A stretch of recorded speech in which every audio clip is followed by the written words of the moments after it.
Hello, founders. It is time for another pitch deck review. This is from Zippi, from a founder named Tom.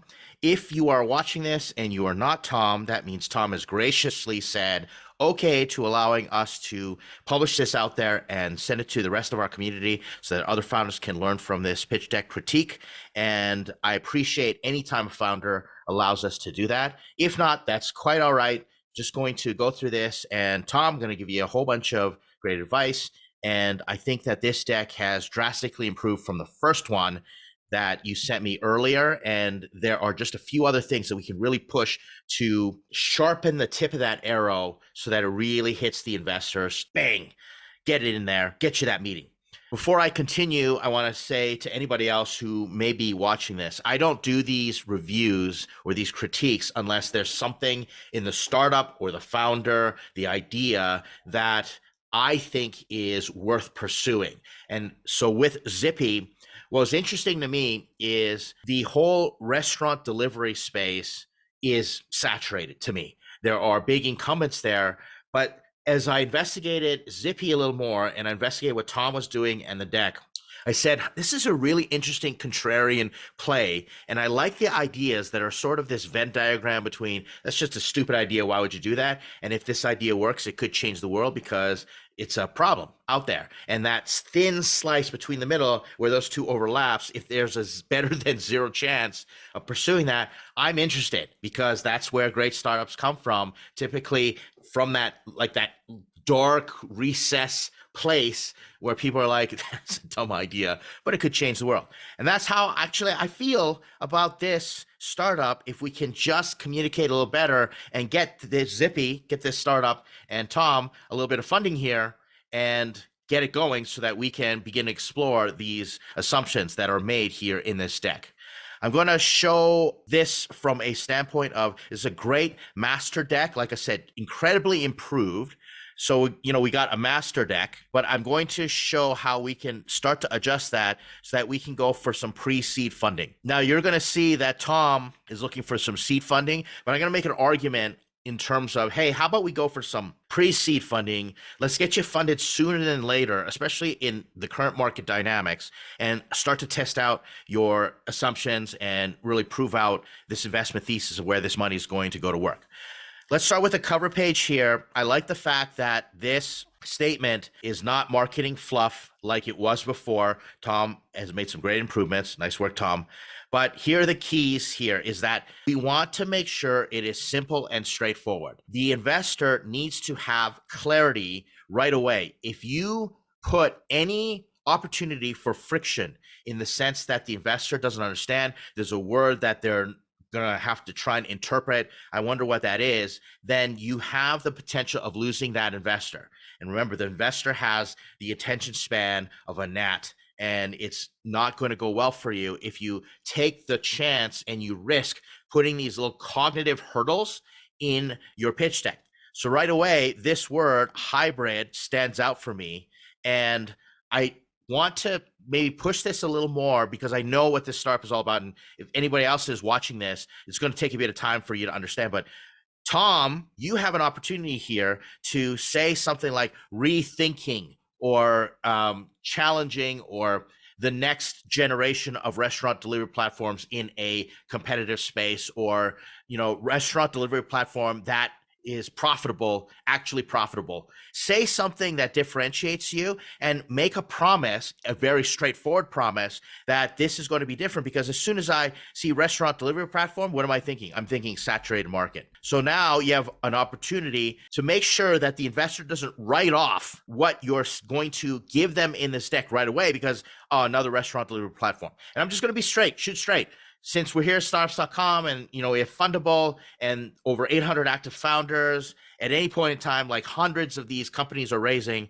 I've got a lot of restaurant delivery startups, okay? Delivery startups in general, they're saying, we've got a different way that got on the market, et cetera. And so we don't want to miss this opportunity to use the first slide and get you going right away in the minds of the investor. Let's continue on here. Food delivery apps are too expensive. Once again, we run into the problem of a founder assuming, and I understand because this is actually a good PowerPoint, but this is a little contrarian or counterintuitive. But typically what happens is a founder puts a headline like this and then starts to assume that the investor is going to read down the line. And you just have to put that out of your mind, and you have to put everything into the headline as possible, because again, why would you want to take the risk that the investor is not going to read the rest? You want to hit them, and this is the headline. It's the ad for the ad. Change the headline up to incorporate the rest of this. Now, there's a lot of stuff in here that I think is not relevant at this moment in time. And so I'm going to say this is a pretty good point here. Somehow, let's make this problem very painful and provide a novel insight into the problem for the investor.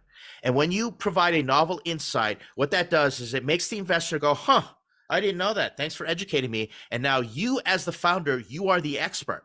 So if we can incorporate novel insights into the food delivery apps space, we can say something that will separate you out.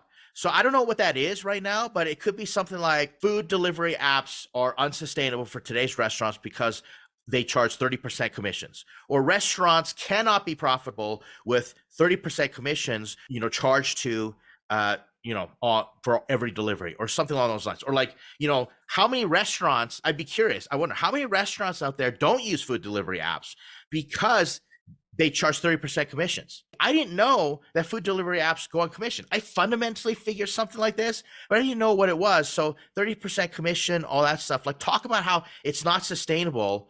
And then I'm going to show you in a little bit on how you can just put 3 quick bullet points underneath there, and then, incorporate this and just have a really great header or a headline for this slide. We're going to get there. And as I unpack the rest of this deck, I think it's going to become a little more clear because, as I said, this business is actually quite interesting for me. And I've been spending time thinking about it. And that's a sign of a good startup, because it's presenting a set of assumptions, problem solution that I'm like, there's something there. It's on the periphery of my mind, and I can't help but want to chew through it. I can't help but want to explore it. And again, that's a super good sign when you are putting a startup deck together. Moving along, Zippi saves restaurant tens of thousands of dollars a year in fees. Once again, we're in the same zone here where you got this headline, okay, but this is super important, okay? All the rest of this stuff, okay, I'm going to just take for granted that we're going to put this in here, but the best solution slides work backwards from the problem, reverse engineer the problem, and actually, solve it. So if we're saying that current, and I'm not saying this is the way you're going to go, I'm just giving you the principles to reverse engineer problem to solution. If you're saying restaurant delivery apps are unsustainable because they charge high commissions and X amount of restaurants can't do it, or, maybe find some other stats like, 1 in 5 restaurants shut down after they use delivery apps because they can't afford the commissions, or, something along those lines, right? Then you said Zippi. You had this. So Tom had this version before where he said Zippi is the only platform that doesn't charge a commission. And I was like, okay, so I don't know if that's true, but that's a little closer to what I'd like to see here. I'd like to see something like Zippi is a no commission delivery app that charges a flat fee that saves restaurants tens of thousands of dollars a year. Really straightforward. It is, because the problem is commissions are killing these restaurants.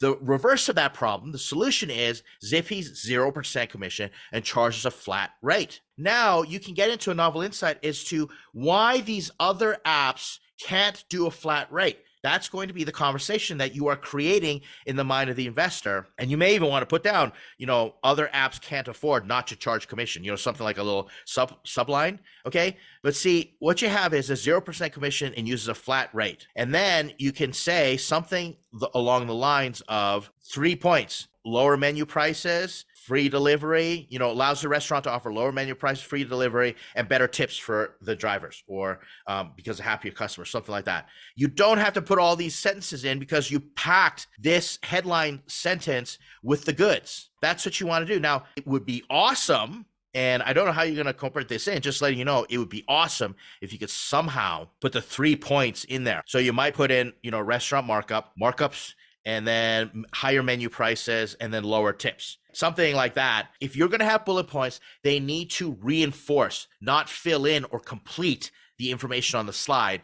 Everybody should understand what is the slide the main thrust of the slide and all the information, the bullet points just reinforce, versus have to read the bullet points to understand what the slide is about. It's just straightforward communication. Now we're simplifying this, and we're getting problem solution, and we're really setting it up that we are going after the incumbents. We're going after the Uber Eats. We're going after, what's the other one? DoorDash. I think the reason I like this is because I experienced food delivery in China. I lived in China, and the density makes food delivery so much different. There are no commissions. Everything's just as cheap. There's just it's so cheap, and you can get your food right away, and it doesn't get cold, and you don't have to track, because the delivery people are on these scooters, and they deliver in this tight, like 1 block radius, which is a lot of the fundamental principles that Zippi is getting to. So that's super interesting to me. Nothing holds a candle to the food delivery in China. And I've also been in Korea, and I've ordered food, amazing food, piping hot, and it has been right there. I'd love to have that here in North America, but fundamentally it's impossible because of how spread out things are. So this is fascinating, right? And you might even want to invoke the China scenario over here, or get some market research on the reason it works in China. Now, the next slide, sustainable price advantages. You don't need any of this right now. You've already told the benefits and sustainable price advantage in your problem solution slide. Now we're going to pad all of this information, because you have a really powerful slide coming up front, really, really powerful slide, and it's buried in the deck. And I'm going to get to this in a moment. It gets way better. Before I continue, I make this joke these days. I say 50% of my advice is awesome and bang on. I just don't know which 50%. When I start sharing the rest of this deck, I want every founder who will ever listen to this to say, okay, this is just Ed, and he's sharing his best practices. I've raised over 9 figures of funding for my startup and other startups back in the day. I understand I've been able to raise on 5-figure checks, 6-figure checks, 7-figure checks, and beyond. I've also written not 7-figure checks, not even really 6-figure checks. I've written 5-figure checks. You have to take ownership of your pitch deck. You're the one pitching it at the end of the day. And I've had co-founders, we've had a pitch deck for me, we've had a pitch deck for another co-founder, because that co-founder just fundamentally tells different stories and just approaches things differently. So that's okay. I'm just saying that's okay. One advisor or one founder or even investor, and I get this a lot. Someone comes to me and they're all irritated and they got their undies in knots because one investor told them negative feedback, and they said, Ed, you told me to do my pitch deck this way, an investor. I was like, what's the sample size? You got one advisor who's pitched hundreds of investors, and you got one investor and you pitched one investor, right? And I'm not saying my advice is the best.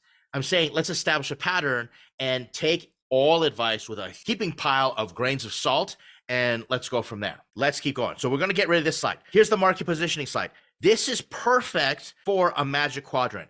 I do not understand, based on this slide, without digging into it. It took me minutes to really read and extrapolate what you're trying to communicate in this slide, and it wasn't doing anything for me whatsoever. I'm going to show you how we could possibly do a magic quadrant slide based on what you're presenting right here, which is the market positioning. It really is showing how you are different. Here we got magic quadrant, and let's just say Zippi, you're going to put, so we could put commission based, and we could put flat rate, and then we could put third party, right? And then we could put direct, or something along the lines of, because you allow like a branded app or something like that, branded direct or restaurant branded or something like that. I'm not too sure what we could do. Forgive my penmanship there. And then Zippy's right here because it's flat rate restaurant branded. So then now you can put DoorDash and everything here, and then you can put the direct stuff here. Direct stuff. I don't know where it could go. Let me see if it's third party. I don't know. Like, are there any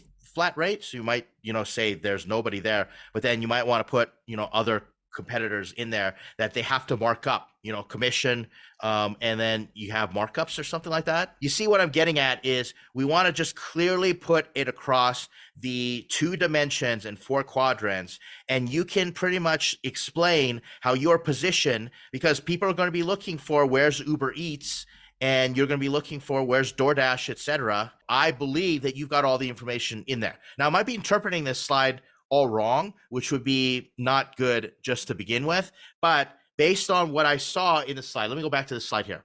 Based on what I saw, I think it's definitely possible. You got direct channels, fully integrated platforms, but you want to simplify down like fully integrated platforms. I don't understand. I understand high commissions, and then hybrid model. Like, again, I don't understand what hybrid model means unless you explain it to me. And, we are the missing piece for hundreds of channel partners. You're going to say that with your magic quadrant because you're going to be in the quadrant all on your own. That's how we're going to approach this slide right there. Let's move along, shall we? Next, multiple growth channels, marketplace app, restaurant app, integration partners. Okay, there are hundreds of partnership opportunities. I don't really care about that. This is the fascinating thing. Now, this is novel for me. I don't know if other investors, I'd be curious what other investors think, but having a marketplace app and a branded app. And I know that you've got this slide where you can choose the growth channel, marketplace or branded app. And so make this kind of like how it works. And just, maybe we do how it works slide and then just say restaurants can be included in the marketplace and the restaurant branded app. And that's what's differentiated because it's different than all the other startups that I've seen, right? When you go on Uber Eats, they don't get their own Uber Eats app. I think this is a great slide to get rid of all this here. Okay, let's not worry about it right now. Next, winning with speed, convenience, and price. This is what bugs me about this slide. I'm just being direct and straightforward, is whenever I see speed, convenience, and price, I'm like, any company can basically say that. You made all these promises and, things like that. Who cares? This is important. So this could be part of the how it works section, is that Zippi only focuses on everything in a 30-minute window. Now, remember what I just said about China?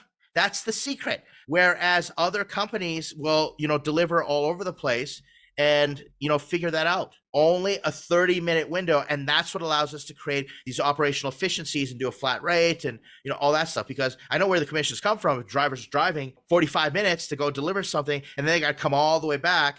Well, guess what? Then what they're going to do is try to pick up multiple food orders at different places and then daisy chain them along. And then your food gets cold and they get caught in traffic and, all that stuff. It's just, it sucks. But saying that we only deliver it in a 30-minute window, let's just make that very straightforward. Another thing, forget proprietary, please. Okay, investors roll their eyes when you say proprietary. You do not have to say it is proprietary. I repeat, don't say that it's proprietary. So let's simplify this slide and move along. This one's straightforward. Actually, I kind of like this. This is good. I like the way that you made it about benefits and then you put that there. You can keep that slide there. I'd probably clean it up a little bit, a little cleaner and tighter. Okay, the rest of your deck is actually designed really well. And then you got this kind of gray. So I don't know, put gray, like fill all this area with gray. That's just me being picky. I like this slide. It's comprehensive. Before I continue, one of the things I'm doing is I'm going through each slide, but it's going to be up to you to prioritize which slide comes first. It doesn't have to go in a certain order. A lot of founders get stuck and they think, oh, you know what? I have to put in the order the way that Ed's saying. You don't put it in the order that's going to put the best stuff up front first. For example, if you got massive traction, put the massive slide up there. If you've got a Nobel Prize winner or you've got Elon Musk as your co-founder, put that up there right in the beginning, like right after your problem solution. Or if it's Elon Musk, put as the first slide. Elon Musk believed in our startup enough to invest in it, something along those lines. I digress though. Marketplace or restaurant brand, redundant. We already can do that. I don't need all these pictures. The investor doesn't need to see all that stuff. So you can get rid of like all this stuff right here.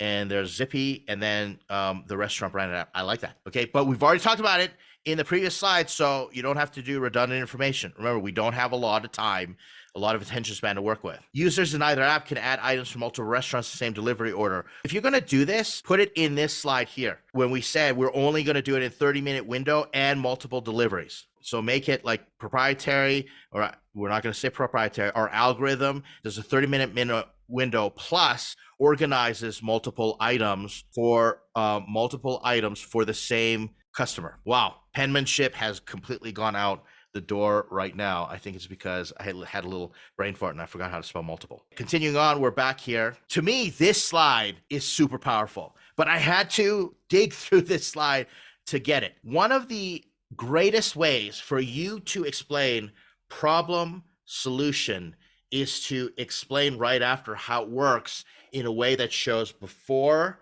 our solution, after our solution. So problem solution, commissions are killing restaurants. We have flat rate sort of thing. And then how it works is typically a restaurant pays a 30% commission and all this stuff. But with our app, we saved this company $24,200, and all the information is there. And when I saw that, I was like, hey, wait a second, we are burying the lead here. This is super important. In our pilot saved a restaurant $24,200, because it's right here. I had to go all the way to the bottom to read that. That's the best part. Get rid of all this. Well, you can maybe put a few of these slides facts here. So it says, okay, our pilot had 430 orders. That's huge traction. Repeat orders, 36, and then say these are the fees. And then show DoorDash on the other side over here. DoorDash would have charged $29,000. Our savings were awesome, type thing. That's all you have to do. Because remember, your pitch deck, what you send, your pitch deck is not to get investment. Your pitch deck is to get a meeting, so they want to talk to you and talk themselves into investing in your company. And man, I'm telling you, if this is actually what you're able to pull off, now it's a small sample size. So this is what bugs me about this right now. It's the reason I'm going to say raise less money. But if you can continue to replicate these results, 82% savings, okay, it's going minds get blown. As I said to Tom before, I was saying to you before, I said it's really interesting to go and talk to investors who have been in the food delivery space, who maybe been at Uber, or talk to the VCs that invested in these food delivery apps. This is the next thing, because food delivery is not going away anytime soon. Man, this is like totally cool if you can continue to prove this out, right? That's a very compelling story right now. So don't waste this slide with all this other junk around here. Just basically explain it. Maybe have a picture of your Stony Brook, New York pilot of the restaurant that's there.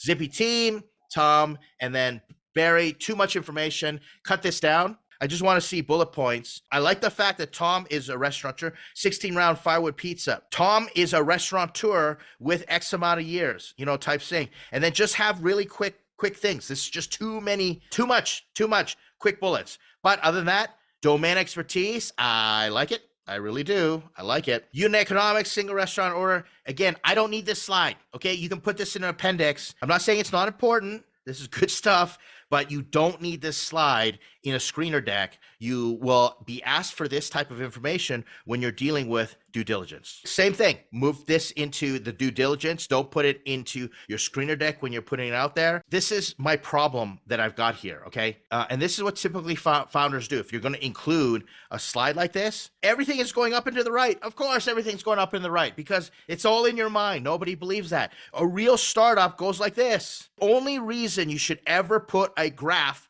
in is if it's actual real numbers and it's impressive. Flat out, most startups, especially if you're generating revenue, are going to look something like this, right? Like this. Don't put that in there. Don't create any more friction where the investor is going, wait a second, this is not up and to the right. Avoid that at all costs. Never put a growth graph that goes up and to the right unless it's real numbers and it's super impressive on what you've been achieving as far as traction. Global online food delivery market is massive and growing.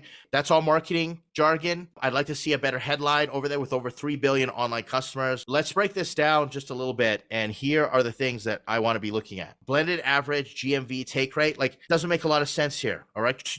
1 trillion global TAM. There are 3 billion global customers that order online. And then this is the US, this 90 billion US SAM, and then Zippi SOM. Okay, I don't know how you got here.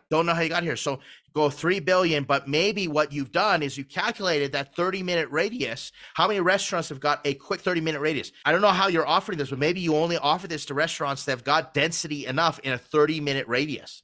Something like that. So you want to go bottom up and you want to tell me what is your SOM.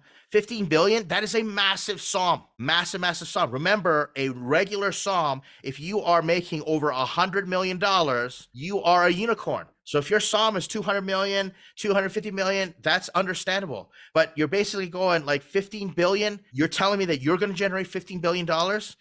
That is beyond that's beyond anything that anybody can fathom. It's just not realistic, and you're setting yourself up for scrutiny and eventual disappointment. Let's back off this TAM-SAM SOM and build it from the bottom up. I've got other videos on how to build a TAM-SAM SOM and do that, but this slide definitely needs work. We're raising a 2 million seed round, so I got huge problems with this because $2 million seed rounds do not exist right now. It's a really tough market unless you are sitting on a unicorn launched in a rocket ship, and like there's so much traction that everybody has got massive FOMO and they're running after you to try and make it happen. What I would do is I would back it out into a pre-seed round. Now, you don't have to take my advice here. Okay, I get it. Let's knock out $2 million raise and let's just go home and let's start building things. But raising 2 million right now is a lot of work. What if you could raise 500K pre-seed to expand our pilot to, I don't know, X restaurants? If you're telling me that you have already created a successful pilot and showed how you've saved money, then we can expand that. And that makes a lot of sense. You can spend money to keep expanding it one restaurant at a time. And no, you're not going to have the final big solution, anything along those lines, but you're going to have great data and you're not going to dilute your company. You raise 2 million right now, you better be ready to prove a massive valuation. Basically, if you only want to give 20% of the company away, you're going to basically need a $10 million valuation with no revenue, no traction, anything along those lines. Generally speaking, the pre-seed, because you haven't raised any before to establish a precedent, you don't have anything built, anything along those lines, you're looking at what, $2 million value, 2 to 4, maybe $5 million valuation. Well, you're giving away half your company or more than half potentially if you are looking at valuation right now, because all valuations are coming down at the moment. Tom and all the other founders out there, if you can figure out how to raise 500K and expand to X amount of restaurants, and you can prove it with more restaurants in the area, and then you can say, now we have 500 restaurants wanting to sign up, you're going to be able to raise the next 2 million round. You'll do 2 million easy in the next round, and no one's going to bat an eyelash, and you will have $10 million valuation, and you're not going to have to give away so much of your company. Really think about what you're trying to accomplish here. It is not uncommon for a VC firm like Professional Capital to say, all right, you're saying you need $2 million. If we put in 250K, what are you going to do? How are you going to go raise the other $1.75 million? And if they don't believe that you're going to do it, if you don't have things lined up, et cetera, and you don't have commitments and people saying, yeah, with a lead investor, we're going to come in for the rest of the money, they will actually ask you that question. And right now, there's not enough evidence that is going to show that other people are going to come running to this, because we've only got one pilot, a proof of concept, which is a great idea. And like I said, I am so bullish if you can continue to replicate the results, the savings, the 80 some odd percent, and you can continue on. Investors will do that. You're going to get a lot of, oh, come back to us when you hit a certain amount of revenue or a certain amount of deliveries, transactions, or you've got a lead investor. Why spin your wheels? Why not do a friends, family, and associates round to the angels? Friends, family, associates will lead to angels, and pick up a quick 500K and say, look, DoorDash, right, went public for whatever, $3 billion or, something gaudy like that. We can disrupt DoorDash, and let me show you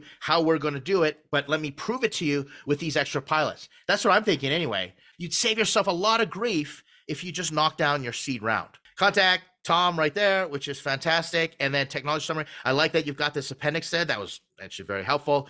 Put everything in the appendix. Work on simplifying those slides so that you can get the meaning and then show them the technology background, right? Like I sat on a presentation the other day, and I got to the presentation because they were telling me a really solid story, a problem solution. Then they showed me a demo of the technology, and then they showed me the back end and all that they had planned for scalability, and I was very impressed. Let's build the pitch deck as a screener deck and get it to the place where people can come and then get into the socialization materials. So what'll happen is they'll say, great, send in the pitch, they say, we want a meeting. And then you're gonna ask them, how do you normally approach these meetings? And they'll say, oh, we wanna see more unit economics, and we wanna see, your technology stack and what you're planning and all that stuff.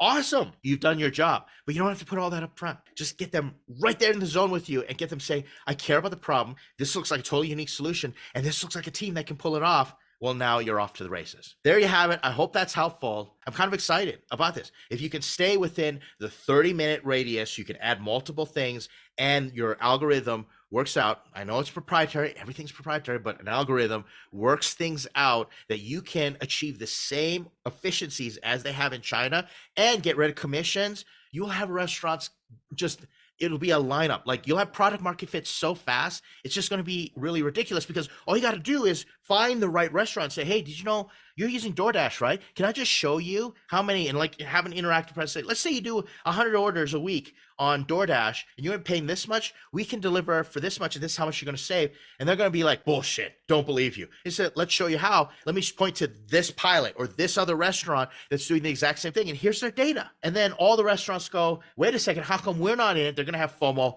Investors are going to have FOMO. Bob's going to be your uncle. This is going to be a slam dunk. I hope this was helpful.